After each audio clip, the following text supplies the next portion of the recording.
This cuber might be the next prodigy produced by Poland. This 2018 ID speedcuber, with over 80 cubing competitions to his name, is one of the biggest prospects for the future of speedcubing. And in today's video, we will talk about how this young kid made a name for himself in the world of speedcubing, while also having other hobbies and dominating every competition in his country.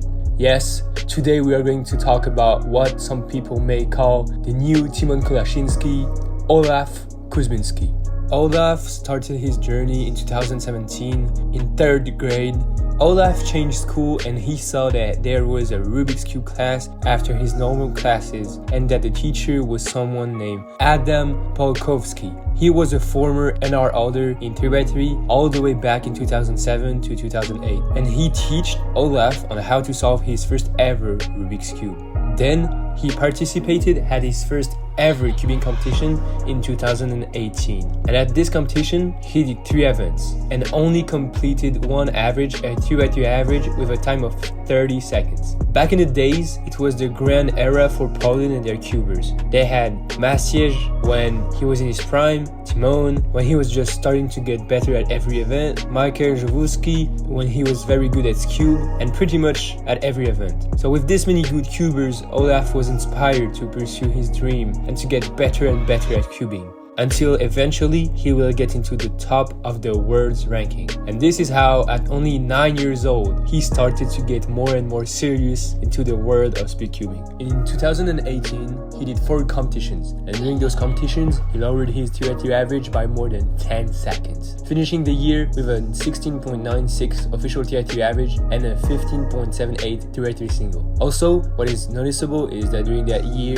he participated in pretty much all of the GLS Cups, which are competitions that make you qualified for the final event, the GLS Cup final. With this system of qualification and all of the big names going to those competitions at the time, Olaf was put in an extremely competitive environment before the age of 10. And this will show that Olaf will never be afraid to take some risks to get to the top. He also started to do some pyramings and some scoop, which are, 2 typical Polish events, but this was good for him, as those next event will diversify his cubing skills and will be the foundation of the all-rounder he is now. Just a year later, in 2019, Olaf started to lock in. He did a lot more competitions than the year before, and he participated in his first national championship at only 10 years old. And during 2019, he drastically lowered every single one of his PR. In 3x3, before the end of the year, he had a 10.02 second official average. So here again, Olaf started to put most of his interests in 3x3 and dropped 6 seconds from his previous average. Moreover, his improvement was very quick because in only 1 year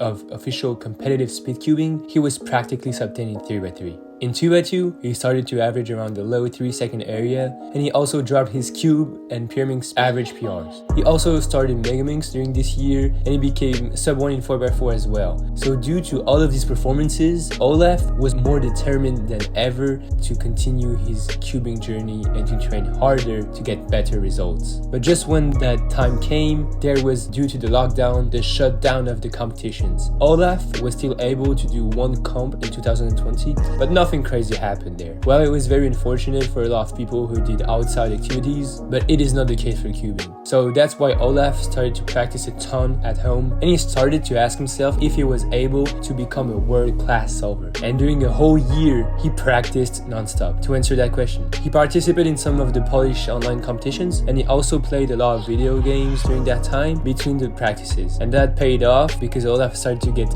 very good at Fortnite and Valorant, of which he was in the top 800 in the world at the time. This was just to show that when Olaf is dedicated to something, he does everything to be the best possible and genuinely gives 100% of what he has. And then he came back in a legendary competition, Bydla Podlaska cubing competition in 2021. This was around that time where Tymon was crushing everyone and beating all of the European records at the time with no chill at all. He was clearly on top of the speedcubing world and no one could stop him.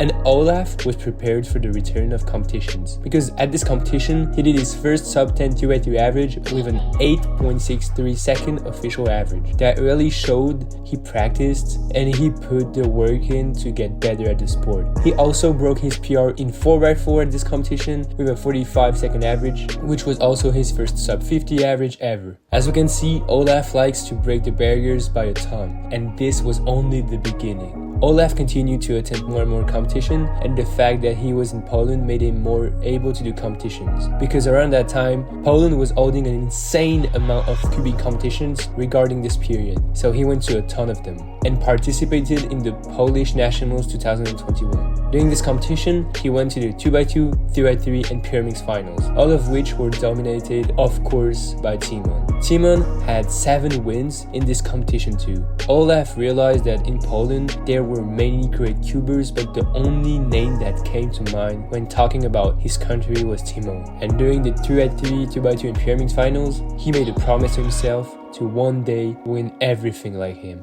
And it is around mid-2021 that Olaf started his official YouTube channel, and the first video that he uploaded there was his first ever podium. Because at the competition named Sidsto Open 2021, he performed very well and placed second in his main events, 2x2 and 3x3. Now, if we go to 2022, a lot has changed for Olaf and his cubing career. Because in 2022, Olaf has a very big competition to attempt, the European Championship. And before this competition, he was definitely in his best shape ever. Because before the Euros, he had a 7.25 second average done in late 2021 in 3x3, a 2.1 average in 2x2 done in the start of 2022, a sub 3 average in pyramids, a sub 5 average in cube, and he started in 2022 to do some 6x6, and also he started 5x5. But the European Championship was a big test for him. Will he be able to succeed and perform under pressure? Well, now it was the time to know. And Olaf did not disappoint, because at Euros 2022, he did his first ever sub 7 average in the second round. This average was a phenomenal average for him, because even though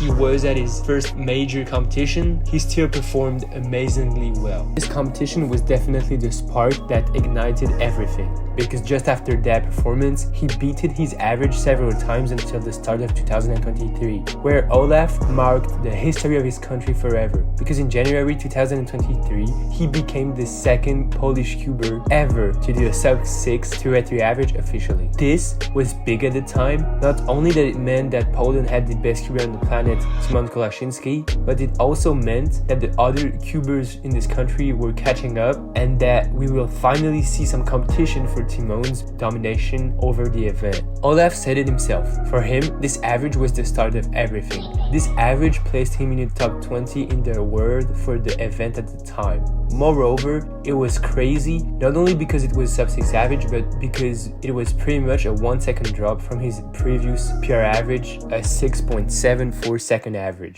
Quickly after this average, he got contacted by Moyu and the Cubicle, and only 1 month after this average, he was sponsored by them. This was definitely a motivating factor for him, because as you know, in 2023, the World Championship were in South Korea, and Olaf was definitely planning to come. After this average, he did not stay consistent in 3x3, as his average ranges between 6 seconds to 9 seconds. But 3x3 wasn't the only thing that was moving fast for Olaf, because he got comfortably sub 2 across 2023 and had a 1.56 second average before Worlds in 2x2, and he also got a 3.34 average in cube just before World as well. But when the World Championship came, it was a whole other story. He did not perform well enough in either 3x3 or 2x2 to go to the finals. But Olaf was not done yet, because he had a chance to redeem himself at the 2023 Polish Championships. And Olaf did not disappoint, because at this competition, he finished 3rd in 3x3, the year that Tymon lost, with a 6.97 second average. This was still his first big competition podium. By the end of 2023, Olaf attempted a few more competitions, and he continued to beat his PR, but he had something in mind: the 2024 European Championship in Pamplona, Spain. Olaf was determined to prove he was capable to podium and even win a major competition.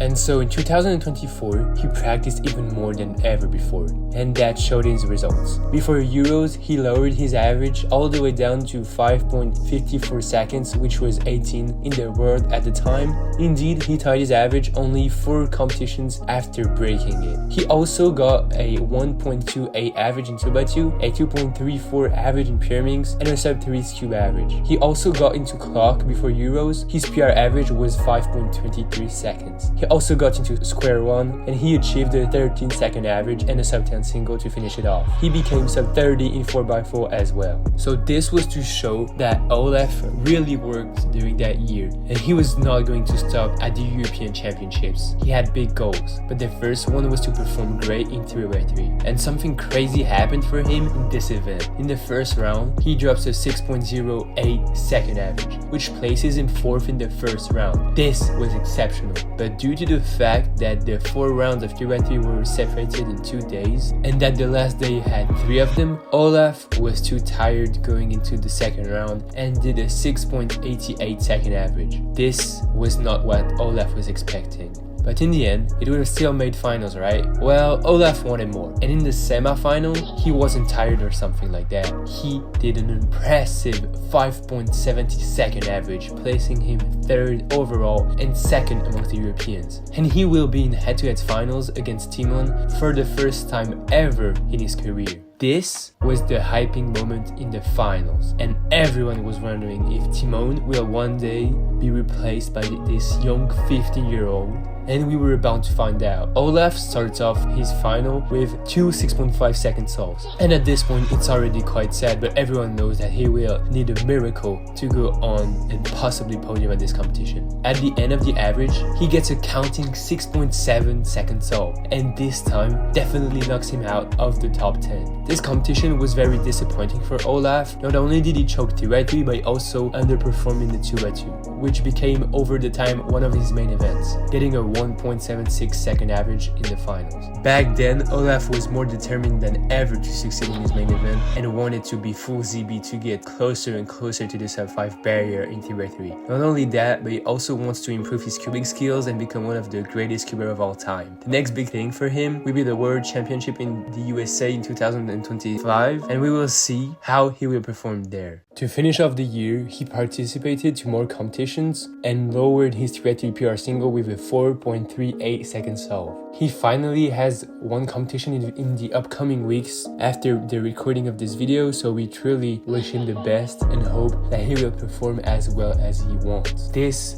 was Olaf's complete story on speed cubing. It was Total Speed Cubing Production. Make sure to like, comment, and subscribe for more content. Take care and bye.